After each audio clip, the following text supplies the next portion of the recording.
Collect tax documents with document checklists.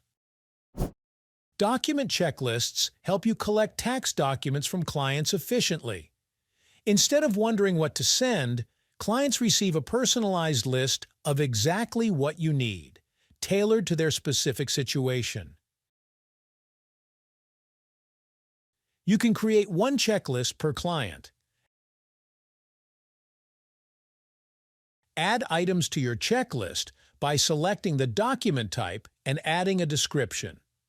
Use the description field to specify organization names, dates, or any clarifying details that help your client identify what's needed. While you are working on a checklist, the client doesn't see it. Once you are ready, you can send it. A checklist is usually sent to the client within the organizer, so you need to decide which organizer template is applicable and then enable the checklist.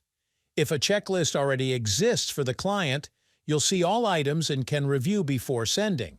If not, you can create one now. For bulk sending, filter your account list to identify accounts that already have the checklist created. Then select the accounts and send the organizer to them. You will not be able to preview, so just make sure that checklist is attached. If you're going to send organizers with checklists via pipelines, make sure that your templates are ready. Edit Organizer Template and enable the checklist option for it. This ensures checklists attach whenever you send that organizer automatically. If client doesn't have a checklist created, they just receive organizer without it. Now let's see how it goes from the client side. Clients match their uploaded documents with checklist items. If a document isn't available, clients can indicate the reason and when they expect to submit it.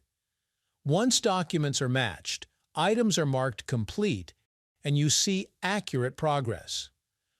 All documents and answers are organized in one place, making it simple to review client submission and move forward with tax preparation.